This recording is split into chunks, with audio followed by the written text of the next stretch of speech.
Hi, everyone. Thank you all so much for coming. It is so good to see so many of you. My name is Masie Cochran, and I'm the editorial director here at Tin House. And I couldn't be more excited to be here with all of you today and with these amazing authors. Daisy, Elissa, Claire, and Courtney, thank you for being here too. It's such a treat to be all in the same place together. At first, I'd like to start with just a few introductions. Our interpreters this evening are Bree Jones and Ryan Perkins. We've had a chance to work with them just a bit in preparing for this event, and they're both wonderful, and we're so appreciative of the work you do. Just a note, if anyone in the audience needs ASL interpretation, you can pin the interpreter's screen. Everything being read today is forthcoming, and Yashwina Cantor from our Tin House team will be linking to each book in the chat as the authors read. And if there's anything that strikes you or moves you, we encourage you to visit your local bookstore's website or call them up and place a pre-order. It's such a huge show of support. In terms of format, each author will read just a bit from their work, and then there will be a short Q&A with me and the authors. As we're talking, please feel free to add any questions to the Q&A, and I'll do my absolute best to get to each and every question after we speak and before our hour is up. One quick note, access copies to the select readings are available on Google Drive, and Yash will share those links as we go along too. As I mentioned before, everything featured tonight is forthcoming. You can learn about each of our titles on the Tin House website, and you can buy at your local indie bookshop once they're out. Now it is my great pleasure to introduce each of the fantastic authors that we have with us here today. After the introduction, there'll be this short reading from the work, and to kick things off, let's meet Elissa Washuta. Elissa Washuta is a member of the Cowlitz Indian tribe and a nonfiction writer. In addition to White Magic, she is the author of the book Starvation Mode and My Body is a Book of Rules, named a finalist for the Washington State Book Award. With Teresa Warburton, she is the co-editor of the anthology Shapes of Native Nonfiction, collected essays by contemporary writers. She is an assistant professor of creative writing at The Ohio State University. The launch event for White Magic is Tuesday, April 27th, 7 p.m. Eastern with $2 radio. Hi, can't wait to hear the reading. Hi, thanks, Masie. It's so good to see everybody. Thanks everyone for coming. Hi, Mom. I'm gonna read from this shiny book, White Magic, copies freshly in my home. So this is the end of an essay called My Heartbreak Workbook. The self-help book says, you will know you are almost to the gates of paradise when you feel like you are falling into the pits of hell. The structure of your entire self shifts and falls to pieces. Love turns to chaos. The paradise ahead goes dark, and you can try to push on toward it, but its gates are locked. The book has a promise. In this wreck, your lost self can find you. I'm told to list the qualities of my ideal partner. No. First, I have something I need to say. Fuck boys, you are not special. This is worse for me than it is for you, because I'm the one stuck in a GIF in which I sit at a bar and smile while you tell me about this one time you were drinking with your buddies and this one thing happened. I want to listen to your collarbones and lick the skin over your ribs and slide my fingers along your iliac crests. But I don't need you. The way the women of my great-great-grandmother's generation needed the men who slid in and out of their lives after the whites hustled the Cascade people onto reservations, hanged their leaders, and upended the ways of living that had been shaped over 10,000 years. 150 years ago, the women in my maternal line learned to complete themselves because white men had broken the world in which men and women fed each other what they needed to become whole. Soft boys of Tinder, hear me. I have my own car, my own cash, my own large exotic zoo animals with which to recline. I cook my own meals, catch my own fish, write my own inspirational quotes.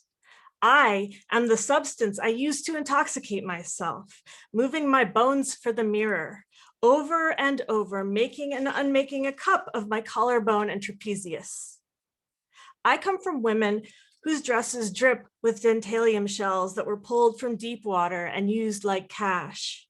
I come from high status women with cradleboard flattened heads, from women with their own canoes, their own land in the place where they'd lived for 10,000 years. Men of my history, hear me. When you talk down to me, fuck around on me, disappear from me, lie to me, that's an interesting perspective, but actually, me, you disrespect a woman made of women, knotted in a long string stretching back before massacre. The egg that would become my mother was in my grandmother's ovary when her mother severed the cord. The first of us came from eggs the thunderbird laid near the mouth of the river. I have my own blade, my own wings, my own lanced heart that might never heal, but will never need your salve.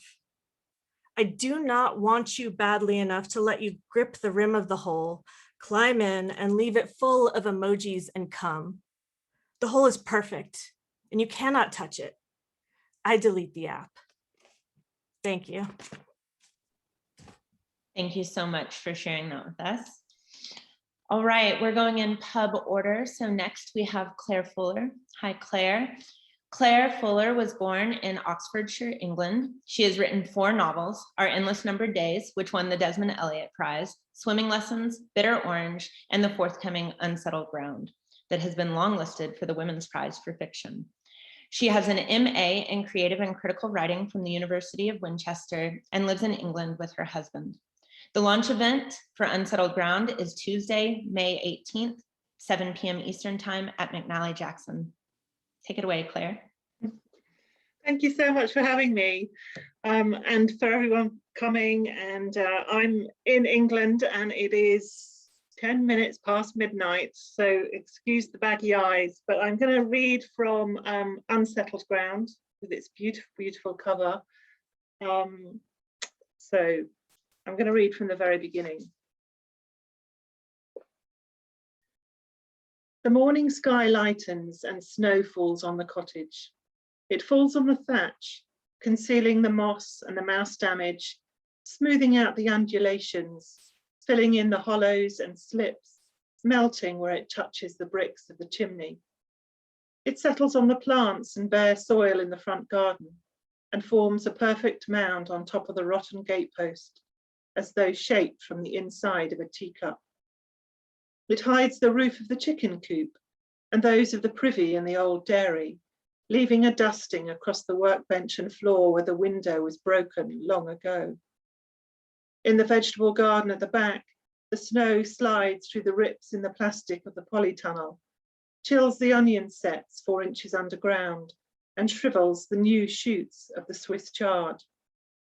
Only the head of the last winter cabbage refuses to succumb, the interior leaves curled green and strong, waiting. In the high double bed up the left staircase, Dot lies beside her adult daughter, Jeannie, who is gently snoring. Something different about the light in the room has woken Dot, and she can't get back to sleep. She gets out of the bed, floorboards cold, air colder, and puts on her dressing gown and slippers. The dog, Jeannie's dog, a biscuit-coloured lurcher who sleeps on the landing with her back to the chimney breast, raises her head, inquiring about the early hour as Dot passes, lowering it when she gets no answer. Downstairs in the kitchen, Dot jabs at the embers in the range with the poker and shoves in a ball of paper, some kindling and a log. She feels a pain behind her left eye, between her left eye and her temple. Does the place have a name? She needs to go to the optician, get her eyes checked. But then what? How will she pay for new glasses? She needs to take a prescription to the chemist, but she is worried about the cost. The light is wrong down here too. Lowing, owing, glowing. She touches her temple as though to locate the soreness and sees through the curtains in the gap where they don't quite meet that it is snowing. It is the 28th of April. Thank you so much, Claire. That was wonderful. All right, next up we have Daisy Hernández. Hi, Daisy. Daisy is the author of The Kissing Bug, a true story of a family, an insect, and a nation's neglect of a deadly disease. Daisy is a former reporter of the New York Times and has been writing about the intersections of race, immigration, class, and sexuality for almost 2 decades. She has written for National Geographic, NPR All Things Considered, Code Switch, The Atlantic, Slate, and Guernica, and is the former editor of Color Lines, a news magazine on race and politics. Daisy is the author of the award-winning memoir, A Cup of Water Under My Bed, and co-editor of Colonize This, Young Women of Color on Today's Feminism. She is an associate professor at Miami University in Ohio, and the launch event for The Kissing Bug is Wednesday, June 9th, 8 p.m. Eastern Time at Politics and Prose. I'm excited to hear you read, Daisy. Thank you, Masie, and thank you so much for all your work with me on this book. I really just, I adore you. And thank you to Diane and the whole staff. I'm so excited to be working with you. I'm going to read from early in the book, so everybody is kind of situated. The first time I met Theodora, I was 8 months old. My mother had been living in New Jersey 6 years by then, having left Colombia for work in the textile factories that dotted the towns along the Hudson River. She had been in the States long enough to marry a skinny Cuban exile, procure a green card, and give birth to me. She bundled me up in a pink winter onesie that year, and we flew together from New York City to Bogota, where Theodora and the other aunties cradled me and changed my diaper and fed me formula. They had a crib ready for me, and over it, they hung an enormous handmade doll with an obedient face and long braids the color of canela. The second time we visited Colombia, I had acquired language. I was 3. It was the summer of 1978, and Mommy and I arrived in Bogota to find Theodora embracing the fashion of the women's movement. She had cut her long, wavy hair into a bob and wore blazers, a scarf around her neck. She looked like a woman who expected to work on Wall Street. Her handbag, thin and boxy, suggested a briefcase. If the family stories are true, Theodora sat with me and the aunties one day, all of them chattering and laughing, and she decided to humor the other women, her older sisters and cuñadas. In Spanish, she whispered to me, "Say puta." I must have given her a dubious look. The word felt new to my ears, but she insisted. "Puta," I cried to my mother and the aunties married to my uncles. My mouth latched onto the word, puta, puta, puta. The word felt good and hard, like carrying a knife between my teeth. The women screamed in mock horror, then howled with laughter. I had called everyone in the room a whore. If Thea were alive to read this, she would insist that she never taught me vulgarities. "No fue así," she would chide. "Fue una broma. You're making it sound so serious. It was funny." But I was 3 years old and already negotiating with my auntie's ideas about language and transgression. Theodora's sickness began with a swelling. Around 1979, her belly inflated under the blouses she wore to teach at the local elementary school. She thought she was just bloated. She drank her mother's herbal teas, nada. The discomfort persisted for a day, then another. Her belly stretched. In the shower, she would have looked down and seen it, her growing abdomen. Her brothers teased. They knew women who got knocked up. Tell us, who's the father?" Theodora scowled, then laughed. She was not pregnant. She had barely kissed a man. She waved her brothers away. Another day or so, she ran a fever. The ice cubes melted on her forehead and the towels grew moist, soaking the heat from her body. At the hospital in Bogota, La Clínica Fray Bartolomé de las Casas, the nurses handed Theodora a baby blue nightgown with a pattern of stars. A pain must have torn through her body.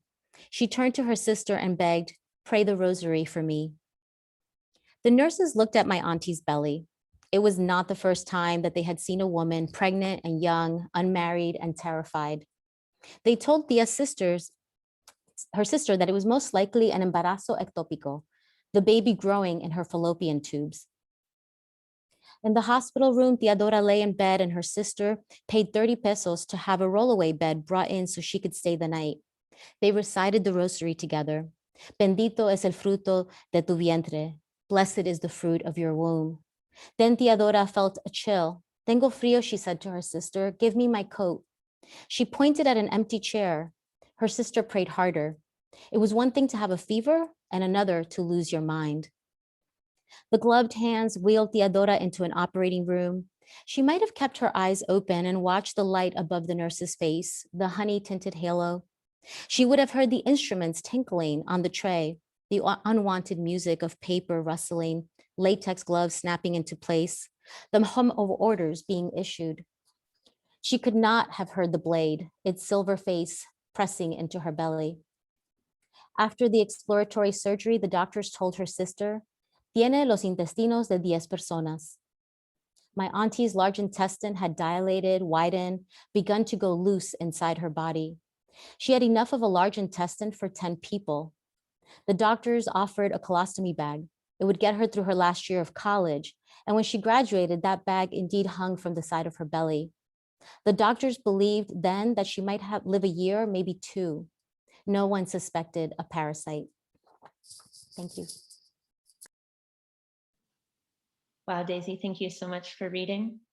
All right, our last reading tonight is from Courtney Cook. Courtney Cook is a writer, illustrator, teacher, and lover of naps. Courtney received an undergraduate degree from the University of Michigan and an MFA in creative nonfiction from the University of California, Riverside. She grew up in Winnetka, Illinois, and now resides in Chicago with her cat, Birdie. The launch event for The Way She Feels is Tuesday, June 29th at 7:30 Eastern at the bookstall in Winnetka, Illinois. Hi, Courtney. Hi, thanks so much for the, telling everyone how much I love naps, because I do. So I'm reading from The Way She Feels, and I'm really excited because I match the back of the book. But I'm reading from an essay called Show Me a Happy Person and I'll Show You a Liar. And I'm reading about halfway through, but all you need to know to understand is that everything should have been good in my life, but it didn't feel that way. It's hard for me to remember a time when I felt truly unmistakably happy. My memories are clouded with anxiety, recalled through a lens of fear. Though I was a child with everything I could dream of and more, I felt a gaping hole inside of me that nothing tangible could fill. A key symptom in borderline personality disorder is a chronic feeling of emptiness. I describe this as a hollow feeling in my chest. The other day I walked to the fridge for the 5th time in an hour and thought to myself, what void am I trying to fill? It was a dumb question. I know the void. The void is the pit in my stomach that I can never fill, no matter how many bowls of cereal and pints of Ben & Jerry's Americone Dream I eat. The feelings of abandonment when someone, after spending 3 days straight with me, has to go home. The frustration I feel when a partner is on top of me, but I need the person closer, want our bodies to merge into one. When I get a text back, but need 1,000. When I get attention, but need a world of it. When I'm loved, but it still isn't enough. What do you do when you're given everything and still feel empty? The problem is, my wants are intangible, a cosmic longing for something unattainable. I am always reaching for more, but more is generally for someone who doesn't love me to love me back, or for the entire world to think I'm special, or for everyone who meets me to fall in love with me. In other words, my more can't exist. My more is impossible. My more eats away at me from the inside. I've been given all I could ever ask for, but not the thing I want, which is everything. Everything in the sense that I need to be cared for in a way that is impossible. I remind myself I am lucky to live this life, and rationally, I know I am. I know that I am unfathomably lucky to have been brought up in the town I was brought up in the family I am part of, to live the life I lead now. I am paid to write. I have an unending support system, people who listen to every illogical and irrational thought I have with minimal judgment, who validate me and call me on my shit. I have a dog who only sometimes pees on the carpet.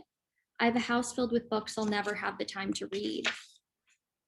The one thing I don't have, however, is my mind. My mind is both mine and a stranger's, something I understand intimately and don't understand at all. I'm lucky to have undergone over 10 years of mental health treatment that has helped me to be able to recognize when I'm having borderline thoughts or when my depression is telling me lies, like that I'm unlovable or a burden. I can recognize these moments and call myself out on them, use my rational brain to talk myself down, but I still have a ledge to be talked down from. I am constantly pulling myself off of it, begging myself not to jump. No, they don't hate you because they couldn't hang out. No, you do not annoy everyone you come into contact with. No, you're not worthless. I want to live a life where for just one day I feel full. I want to be happy and not question whether it's real. I want to feel love and not worry that everyone else feels more acutely than I do.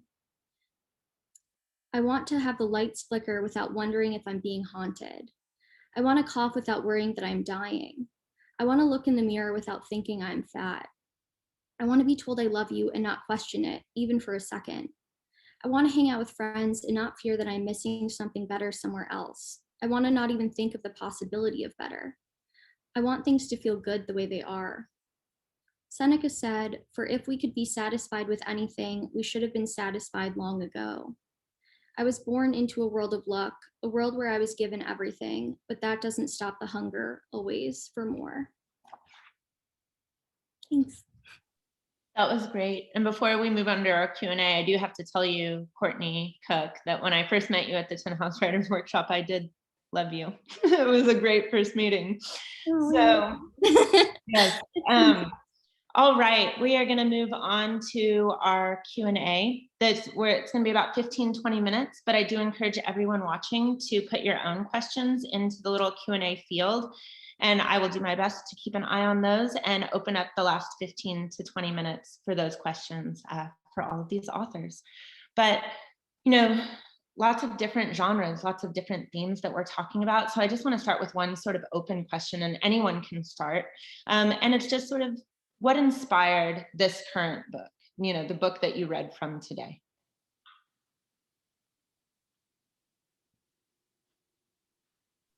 Well, I'm happy to jump in.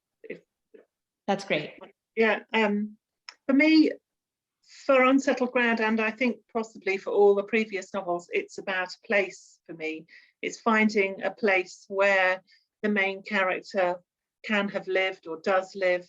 So in Unsettled Ground, it's not actually the first place that the reader meets, but a caravan, which I think in America you call a camper trailer. It's a kind of holiday home that's towed behind a car. And I came across one in some woods near where I live that was completely vandalized. The windows were smashed, the door was hanging off.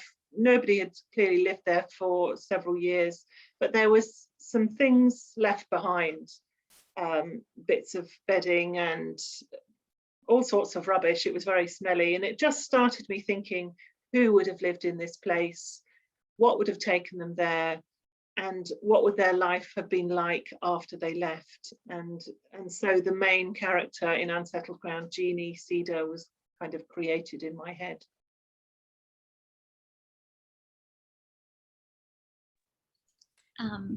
For me, I wrote the way she feels about, I guess, my experiences with mental health and mental illness, particularly being diagnosed with borderline personality disorder in my early 20s. And when I was diagnosed, I was like perusing or kind of like combing the internet for books that I felt that I could relate to and I guess see myself in. And I found very few books on that topic, particularly ones written from people with BPD's perspective.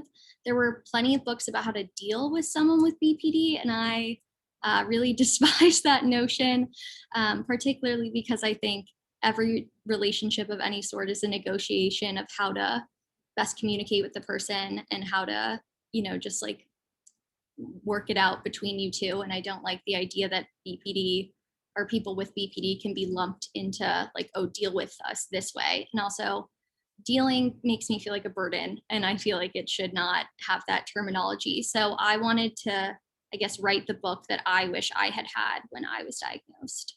And I think I'd been writing it for a long time because it is an essay collection, and I had essays that fit into that, but I wasn't aware of it until that moment. And then it all kind of came together. I was writing about uninspiring things for a long time. just trying to write like a second full-length book and wanting to write about something that struck me as important, since my first book was about me in my early 20s. And, you know, I was just trying to write about like colonization in a way that was totally impersonal. And I was just really not interested in anything but myself as subject matter, as much as I resisted. So, you know, for years I was just kind of spinning my wheels. And finally, the essay that I read from my heartbreak workbook, you know, I hadn't been writing for a while. And then I went through this really hard breakup that is, you know, kind of very central in the book. The relationship was not long. It was not particularly serious or significant, but the breakup hurt really badly because I was fairly newly sober at that point. I'd been sober for about a year, and was not used to having feelings. And so finally, I realized that like what was inspiring to me was like my feelings. And I eventually just let myself write about this breakup, even though it felt silly.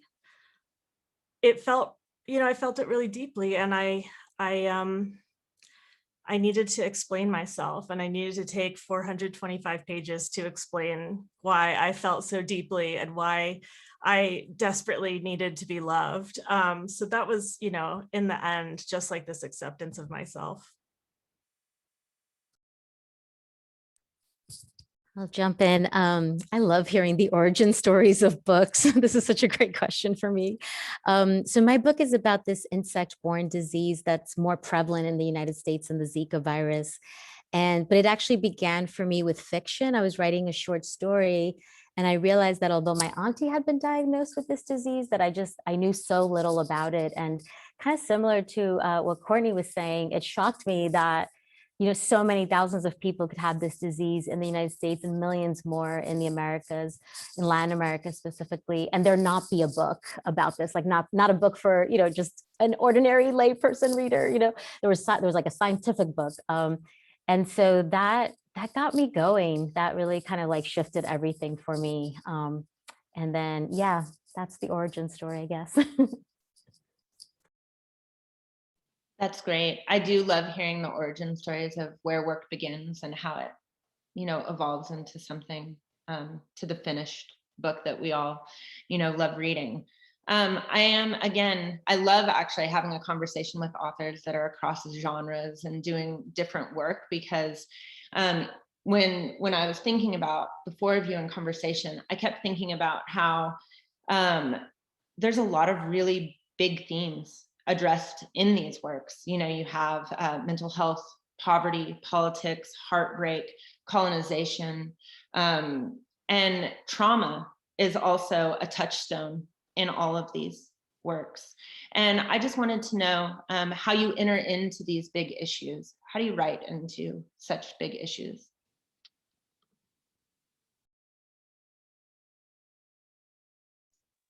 I never start there. I just, and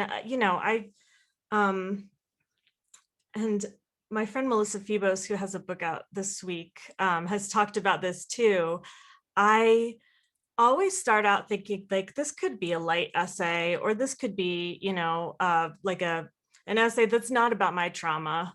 This one's going to be different, but you know, that's what I'm trying to figure out for myself, is like my pain and what to do with it, and how to not necessarily get over it, but how to understand it. And so, you know, I'll start with, in this book, I started with things like a DARE program video about teens drinking and driving that, you know, I couldn't find it on the internet. I watched it when I was a kid in the DARE program and couldn't, you know, it doesn't exist on the internet, it's gone. That was my starting point, and eventually got into my trauma. Or like the Oregon Trail 2 video game, started there, got into my trauma. So, you know, it's kind of, I never planned for it, but I don't prevent it either. I just know now that I have to make space for it so that I can like tolerate working on that.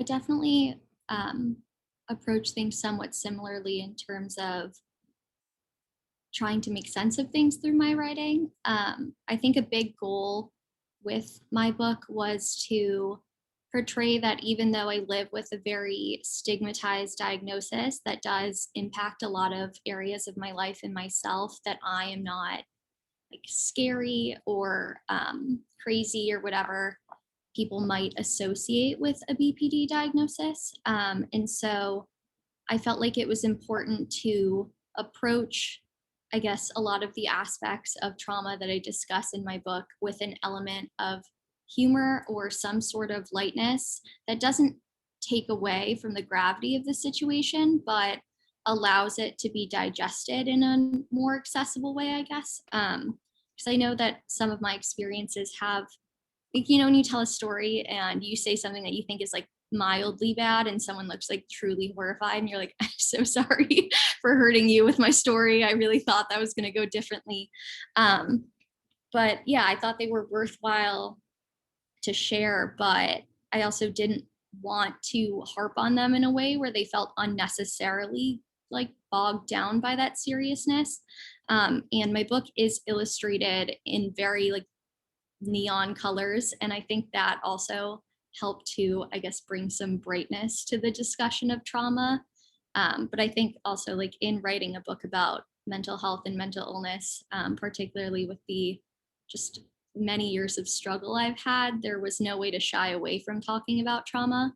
And so the diagnosis that comes in handy there is my ADHD, because I have no filter and just share everything. So I'm like, all right, I'll lean into that and make it work for me, I guess.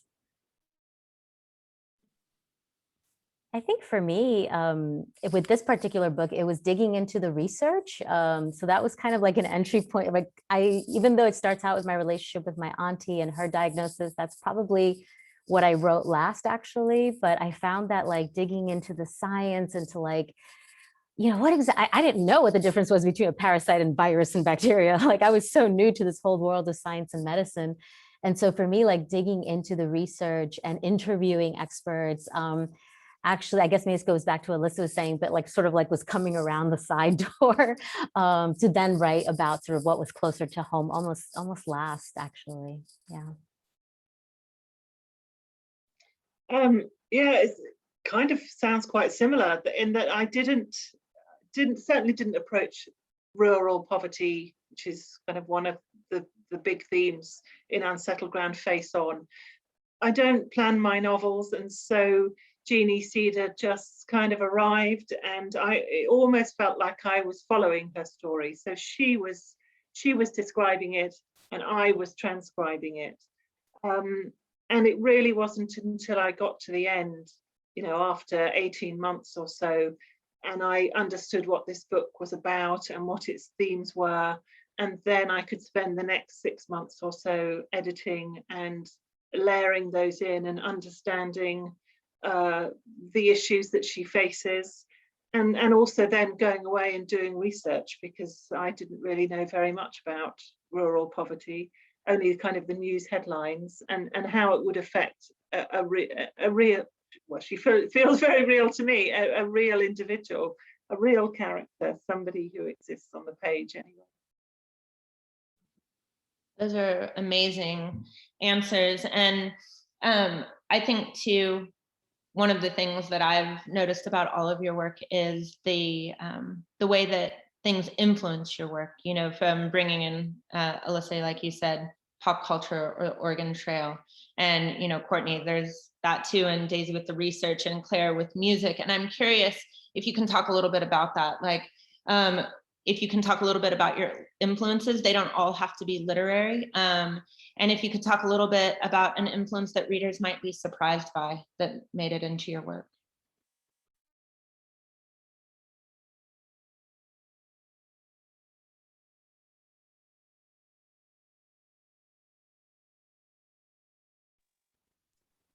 I'll start. I had so many influences for this. I mean, there's like a huge bibliography of, you know, some of the things I sought out, some of the things I brought in with me one set of big influences, I should have had them handy, but I have all these children's books over there up on my wall. The 11th Hour, I Spy Fantasy, a book called The Forbidden Door, the Dory series. I just really wanted to, eventually after I'd gotten into the project, I wanted to write a book that made people feel like children's books made me feel when I was a child. I wanted, there were books like middle grade books like Travel Far, Pay No Fare. Mom, do you remember how many times I read that one? And, the Boxcar Children.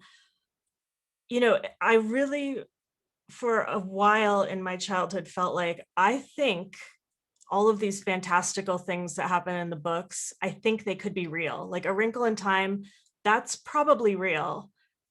All these adults around just don't really know how to get there, but it's in a book, so it must be real. It really felt like something magical was going to happen. So I wrote a lot about them in this book, and or wrote a little bit about them, and I thought a lot about them, and that was what I wanted for people.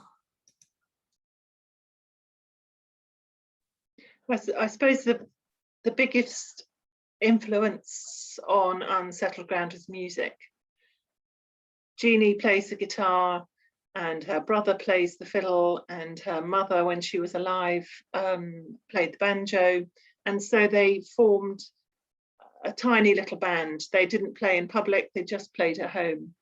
And as I wrote it, I was listening to a couple of pieces of music over and over and over. One by Tia Blake, an old English folk song called Polly Vaughan, and another by Henry Ailing, and they kind of seeped into the novel. Jeannie is semi-literate. She finds it very difficult to read and write, and yet she has enormous skill on the guitar. And I wanted to use the music to show that she has great depth and is capable of great learning. Just the education system failed her, and so the music actually ended up being part of the story and part of Jeannie's story. And there are lyrics in there that they play, and then eventually she does go and play in public. And I think the music, the influence of that lifts it. So it is quite a sad book. It's quite a bleak book, but the music provides some relief for the reader, and probably for me while I was writing it, actually. I was really influenced by science writers, and I didn't quite understand that at first, even though, yes, I was writing about science and medicine, but I didn't have a long history of reading the works of science writers. But I think I became so fascinated because I realized that I was also going to be doing kind of a translation from medicine and science for readers who don't sit around reading, those kind of more serious works. So I was really inspired by Sonia Shah's The Pandemic and her book on malaria, and David Quam's Spillover was it's a huge book and one that I really, really love.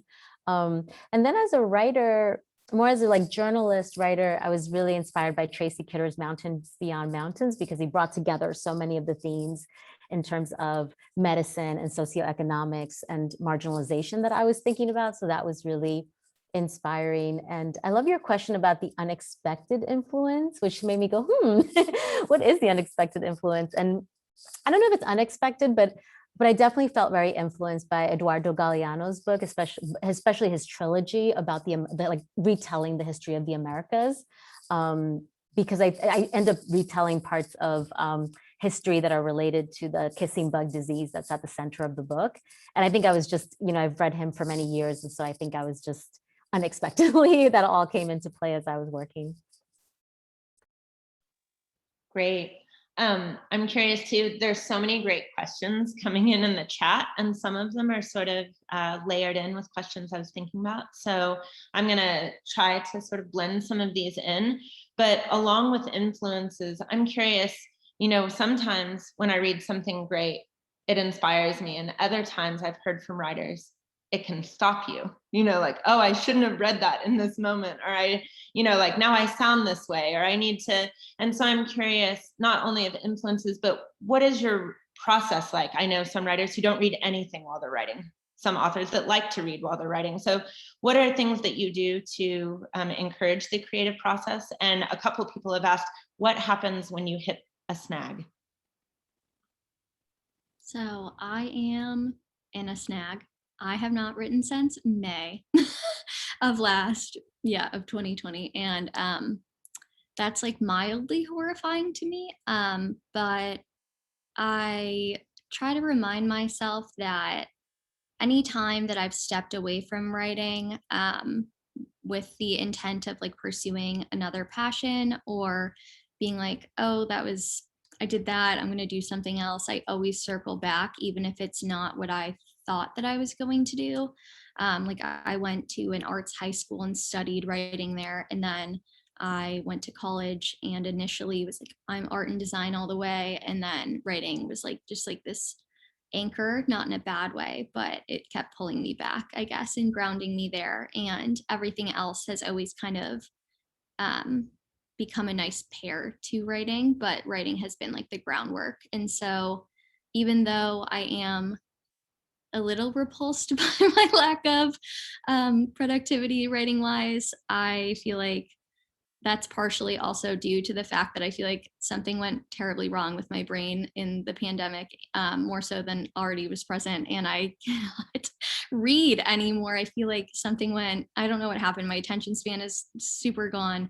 And I find that when I read, I'm inspired. And so I'm trying to motivate myself to read, because anytime I read something that really like I connect with, my first inclination is to be like, I want to write now. That like was so, I wish I could do that. I want to emulate that, whatever.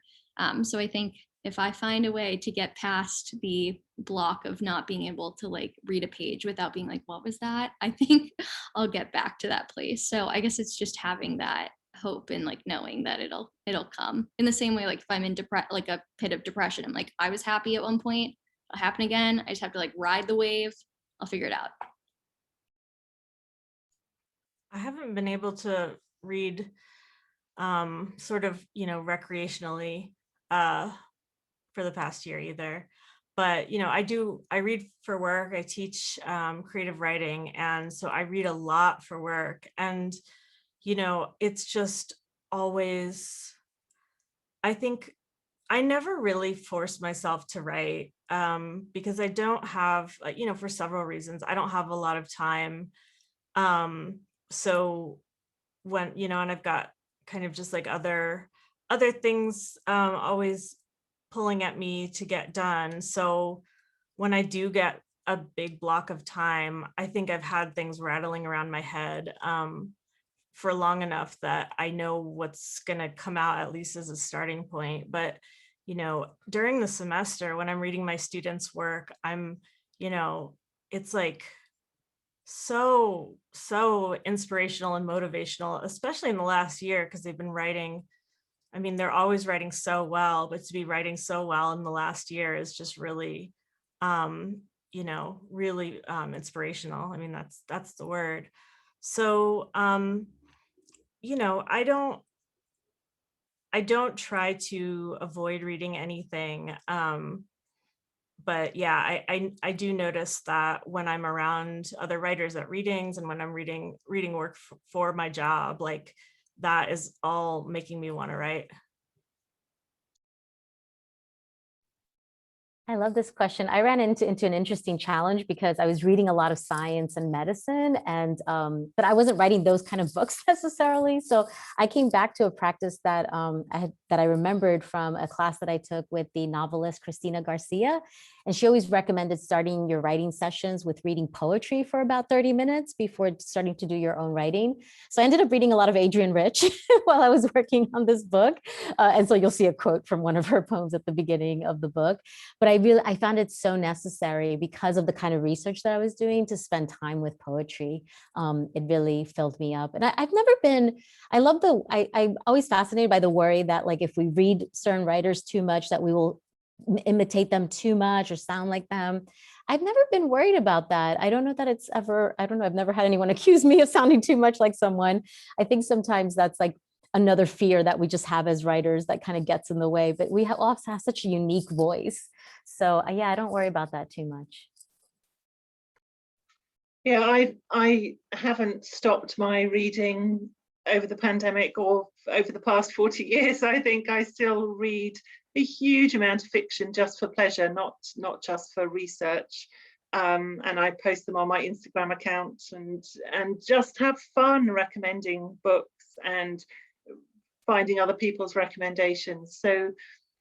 So I read all the time that I'm writing, and not necessarily related to what I'm writing. But sometimes I do get a little bit stuck, and not luckily in the case, as Courtney said, where I stop for a long time, but where I feel like the tone of what I'm writing is wrong.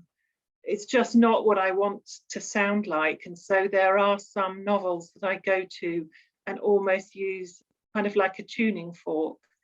So I can just read a page from anywhere in there and it resets my tone. And it's not even as though I want to copy them or the content. It just helps me get back into my own writing. Wonderful. Before I ask one more question, if I can direct the authors to the Q&A, there are a few like very specific questions in the Q&A that are author specific, and you could type your answer in for those, because I think this is so much fun and it's going by so quickly. So I don't want people to not have their questions answered. But one question I'd like before we do our little special thing at the end is a simple but sort of big question. What do you hope? I mean, all of these books are forthcoming. And what do you hope that your book does out in the world? You know, who do you hope it reaches? What do you hope they feel?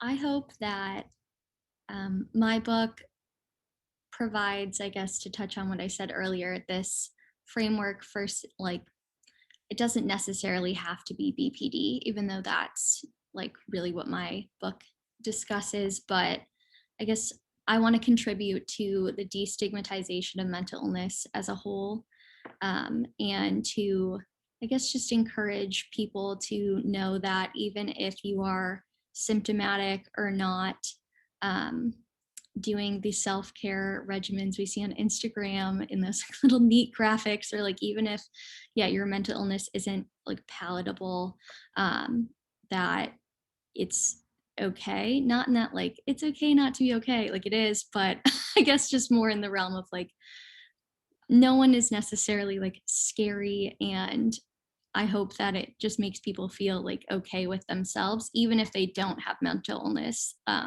or just like enables them to have a new view of people who are living with that, whether that be a family member or a stranger.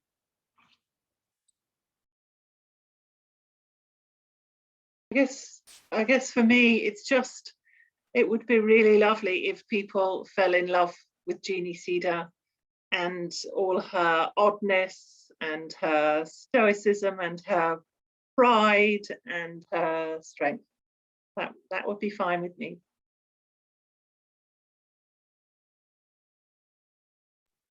Yeah, I'm hoping to raise awareness about the kissing bug disease, which is at the center of the book, because it mainly afflicts a marginalized community in the United States, and so it's really not very well known. So I'm definitely hoping to raise awareness among health professionals, the general public, all of us. I think, you know, I definitely want readers to feel like magic is real in some way. I don't care if it's corny. That's how I feel. And, you know, and that it's okay to want magic to be real. Like, you don't have to be a child to want to feel that magic is real. You know, it like, it is, and it, you know, that it's okay if someone wants to, if someone believes in astrology or tarot, you know, I just feel like there's something to be said for like wanting to believe in something. And I wanted to show how necessary that could be and how helpful it can be when, like, you know, you're in deep despair.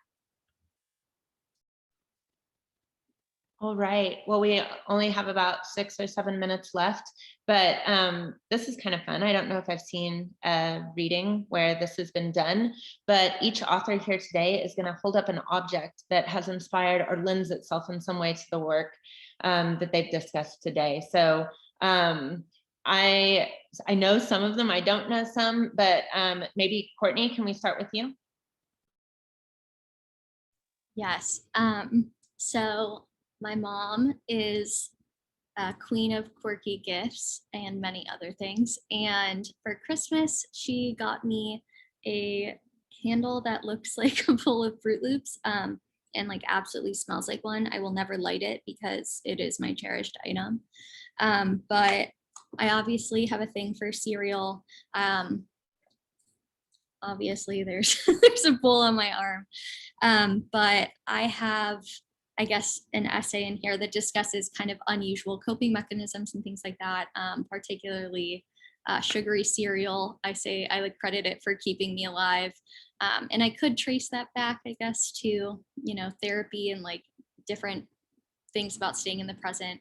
But I prefer to think of it as a sort of magic, I guess, as well. Just like if something as amazing as Fruity Pebbles or Lucky Charms can exist, like I can make it another day, I think, at least to the next meal. Like I can do that. So that's my go-to.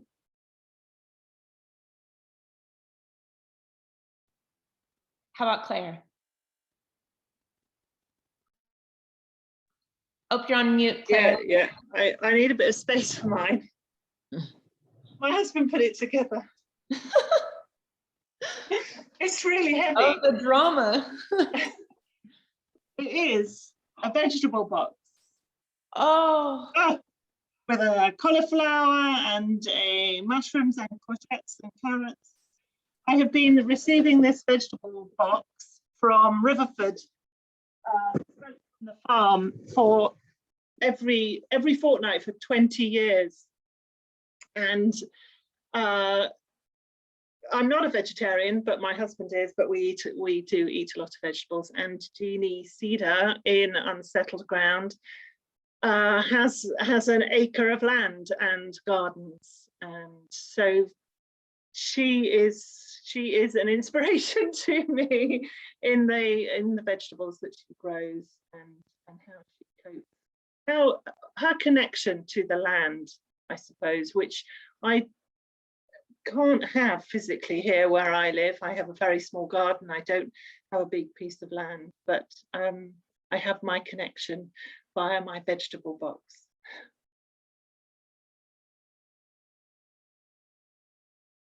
Great. Daisy, would you like to share? Yeah, sure. I have to say the candle and the veggies look so delicious. So I became really fascinated by the fact that this like horrible insect is called a kissing bug. Like that's the nickname in English and has many nicknames in Spanish as well. And I ended up digging into all the history and found out that it was nicknamed that way by newspaper writers back in 1899. There seems to have been a little bit of an epidemic where people were showing up in emergency rooms having been bitten on the face. We will never know if it was really this insect or not, but I was hanging around on social media and I ended up, you know, I already knew that in 1899 during that summer, it became like a kissing bug craze and like people made jewelry and started writing poetry to this insect. But I was on, I think, Instagram, and I found that like there were postcards from that time as well. And let me see if I can hold it up and you can see it. So you probably can't see that it says kissing bug, but it's essentially like a little girl and a little boy kissing each other. And then on the other side is like more adult people or whatever. And in the middle, it says the kissing bug got you early. And like, there's actually like a message on the back, you know, from somebody who made a trip and was sending this to her relatives. So this is just totally wild to me. And as part of this, I ended up connecting with these researchers and we actually wrote this like science-y op-ed together about the epidemic of 1899. So it was quite an unexpected journey. Wonderful. And that brings us to you, Elissa. I have a tiny cauldron. It's real. You can, I don't know if you could see, it's got stuff in it or residues in it. So in the essay I read, I have a line, I wedge a cauldron into the hole. The hole is, like the gaping hole in my soul, that I feel like Courtney sort of was talking about a similar thing. Like, but anyway, I mentioned the cauldron several times in the book because when I started, doing spells and being a witch, I went to a store in Seattle. Gosh, I can't remember the name anymore, but I needed to get my witch stuff. And of course I needed a cauldron, but they're quite expensive. At least they were to me. I didn't have very much money. So I just got the smallest one they had as like a starter cauldron. And I never moved on because I don't really know what you're supposed to do with it. So I've just, I've burned a lot of stuff in it. I've burned candles in it. I've tried to mix stuff up. It doesn't work as well as one might imagine, which is sort of the story of my witchcraft life. I like the idea of it, but anyway, I got to keep holding it up because it's so cute. I just like to have it around. Oh, that's great. I would definitely watch a show called The Story of My Witchcraft Life. That's wonderful. Well, we're right at time. Thank you everyone so much for attending, for your thoughtful and wonderful questions. I can't tell you how much these books have moved me. I can't wait for you to read them in full. Thank you again to Bree Jones and Ryan Perkins. Providing ASL was so wonderful for us tonight. Again, all of the readings are available on the Google Drive. And if you ever have any questions, you can always reach out to Tin House. But thank you so much for attending. Thank you, all of the panelists, Daisy, Elissa, Claire, Courtney. So good to see you all here. And I can't wait for your books to be out in the world. Thank you so much. Bye, everyone. Bye.